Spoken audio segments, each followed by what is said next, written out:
今日はお前たちに首切りを見せてやろう。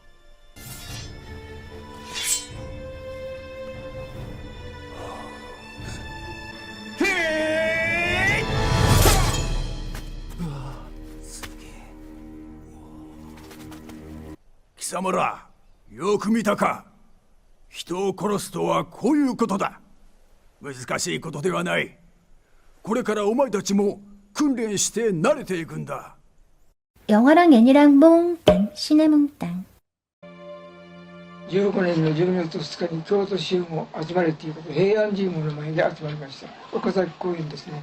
でそこで初めて、三八式歩兵所っていうものをお前が歩兵だということで渡されてました。 1940년 당시 20살이던 곤도 하지메는 제2차 세계대전에 참전했습니다. その銃は天皇陛下から賜った大事なものだ。傷つけたりなくしたりしたらお前たちは死刑だ。これからその小銃はお前たちの体よりも大事に管理せねばならん。これからお前たちはその銃を持って新兵訓練を受け。 그의 손에 일본 천안귀가 새겨진 38식 보병총이 들려졌는데요. 天皇陛下からお前らに貸し与えられる銃だということで我々は天皇の直属の兵士だと皇軍だというふうな意識も同時に頭の中へこう入れられる。 평범한 청년이었던 그는 군인이 돼 중국으로 가게 됐죠. 初年教育の、一月か二月ぐらいしてから東南各州が集められる。お前たちにここに集まれと言ったのは人を殺す教育をするためだ。今日はお前たちに首切りを見せてやろう。 그날 생전 처음으로 사람의 목이 잘리는 걸 보았습니다.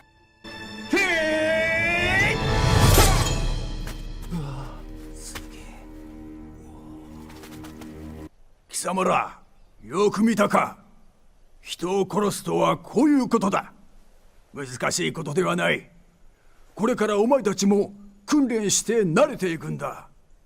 人をこういうふうにやってっていうような思いで、私は見てました。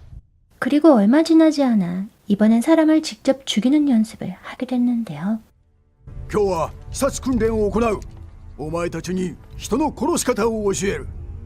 それで何だろうなっていう相変わらず2名の中国の人は今度木に立ちくぐられてました。死刑！ 신병들은 그렇게 처음으로 살인을 하게 됐죠. 死刑！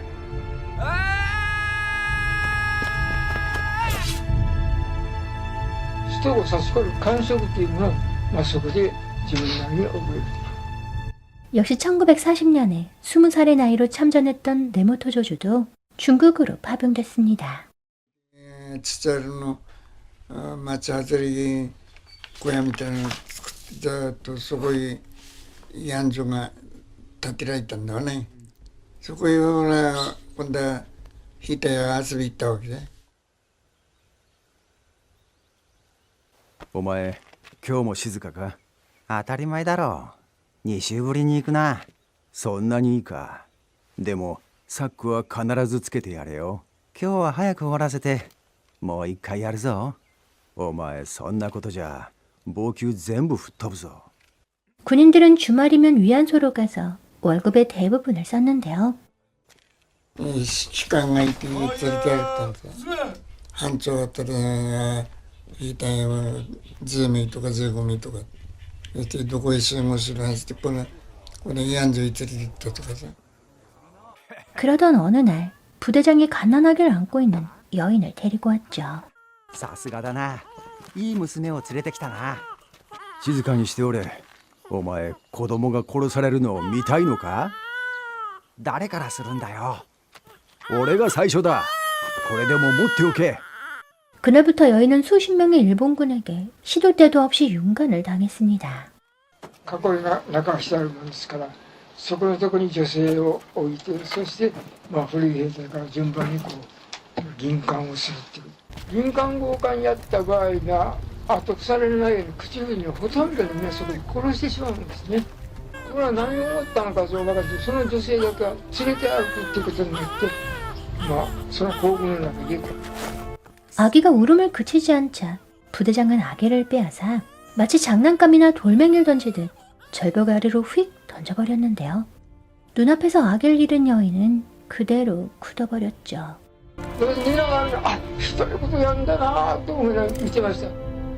아기가 떨어진 곳을 멍하니 바라보다가 절벽으로 몸을 던졌습니다. 맨날 그 히타노 아미냐 저 조진지 보스스티 지금 강호다나 스티 세티키티 파파는 스타와 그는도네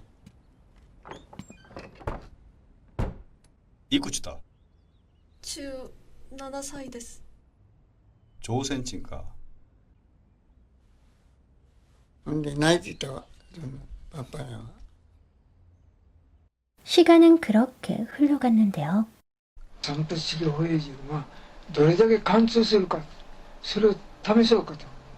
もうこれは私はもうそのあれを口で言い出しっぺで言いまして、で2、30メートル離れた後ろの方から散発式歩兵人を狙いをつけてこうバーンと撃つんですね。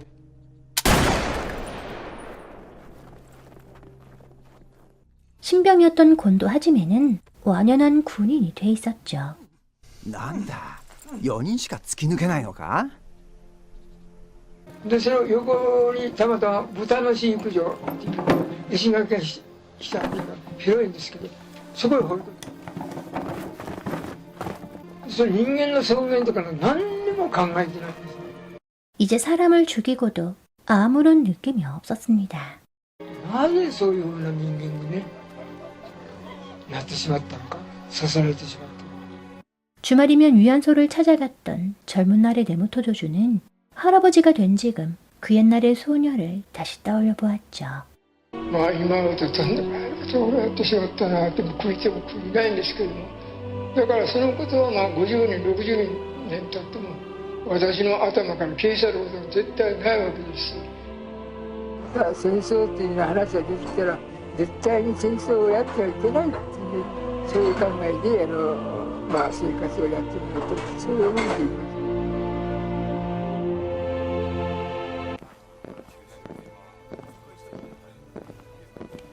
오늘 소개해드린 소녀에게는 실제로 일본군이었던 가해자의 양심 고백으로 만들어진 애니메이션입니다.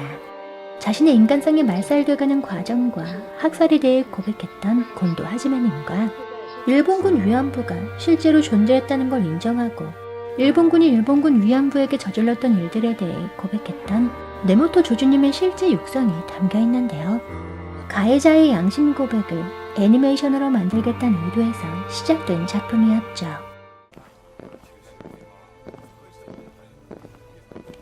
(1993년) 당시 만화를 배우는 학생이었던 김준기 감독님은 일본군 위안부 할머니 얘기를 처음 듣게 됐는데요. 그 뒤로 마음에 짐 같은 게 생겨난 감독님은 2008년부터 소녀 이야기, 환, 소녀에게까지 일제강점기 피해자라는 한 가지 주제로 10년 가까이 애니메이션을 만드셨습니다. 소녀 이야기는 일본에게 대항한 아버지의 옥살이를 면하게 해준다는 말에 속아 인도네시아 자바섬으로 끌려가 일본군 위안부로 몇 년간 생활하셨던 고 정서운 할머니의 생전 인터뷰 육성을 그대로 사용해서 제작된 애니메이션이었습니다. 아직 해결되지 않은 일본군 위안부 문제를 알리고 싶다는 생각으로 일본군 위안부 할머니들의 고통을 이해하고 이를 기억하길 바라며 만든 작품이었죠. 화는 일본 A급 전범들이 신으로 모셔지고 있는 야스쿠니 신사에 강제징용으로 끌려갔던 한국인들도 있다는 사실을 알리는 애니메이션인데요. 아직도 강제징용돼 억울하게 죽어간 한국인 2만여 명 정도가 야스쿠니 신사에 강제 합사돼 있다고 하죠. 유족분들과 생존자분들이 야스쿠니 신사 합사 배제를 요구했지만 일본은 이를 거부했습니다. 이유는 한번 합사되면 모두 보이지 않는 신이 되기 때문이라는 것이었죠. 일제강점기 피해자 산부인 소녀에게는 소녀 이야기의 후속격인 작품인데요. 유튜브에 공개된 소녀 이야기를 본 일부 일본 사람들은 위안부는 매춘부란 망언을 서슴지 않았죠. 그래서 한국인이 아닌 일본인 할아버지가 육성으로 증언한 것에 대해선 뭐라고 말할 수 있을는지 묻고 싶어 소녀에게 제작하게 됐습니다. 그러나 일본군 참전 경험 할아버지들의 육성을 얻는 건 난관의 연속이었고 제작을 하고 있는 와중에 이런 얘기에 연루되기 싫다는 유족의 반대로 사용하지 못한 육성 증언도 많았는데요. 또한 일본군 위안부에 문제의식을 갖고 증언해주는 할아버지도 드물었고, 증언을 해주더라도 잠깐 와서 돈 벌고 간 거 아니냐는 인식을 내비치기도 했죠. 결국 위안부 장면을 계획과 다르게 줄일 수밖에 없었다고 합니다.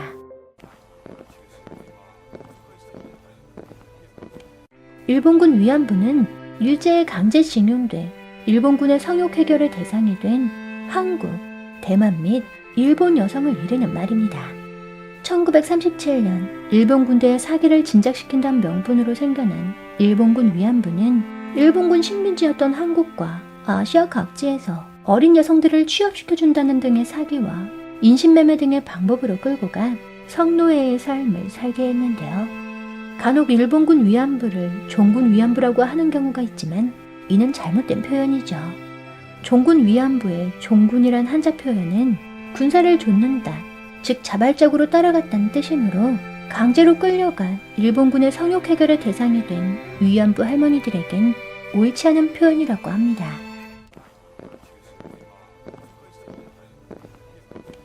김준기 감독님의 유튜브 채널에 소녀에게 한글 자막 버전을 공개했을 때 2달도 되지 않아 137만 회를 넘을 정도로 많은 관심을 받았었는데요.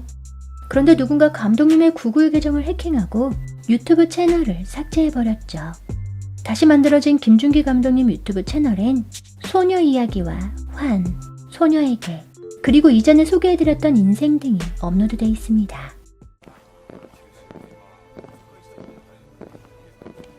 (1940년) 제2차 세계대전에 참전했던 고 네모토 조주님의 손자 네모토 마사루님은 매스컴만으론 일본군 위안부가 사실인지 아닌지 알 수 없었다고 합니다. 그런데 우연히 할아버지와 식사를 하다가 전쟁 얘기가 나왔을 때 할아버지의 입을 통해 사실이란 대답을 듣게 됐는데요. 私は祖父の証言を多くの人に知ってもらいたいと思ったからかな。最初にあれ聞いた時には自分は本当に衝撃を受けてね、自分の祖父が慰安婦問題の体験者だとは思わなかったから。 이후 일본군 위안부 문제 등 일본이 했던 일들을 그대로 알려야 한다는 생각에 인터넷 사이트를 만들어 일본군 위안부에 대한 할아버지의 증언과 함께 다양한 증거들을 수집해 공개하고 있죠. 従軍慰安婦問題にしろ、731部隊とかの毒ガス兵器とかね、そういうのにしろ、南京大虐殺とかにしろ、日本が何をやったかっていうのをありのままに教えるべき。日本はその朝鮮の何万人もの女の子を強制的に慰安婦にして殺したわけじゃないですか。それってどんなに謝罪してもどんなに賠償しても永遠に許されるものではないという気がするんですよ。どうなんですか？ 구독과 좋아요, 알람 설정해주시면 시네몽땅이 행복할 예정이에요.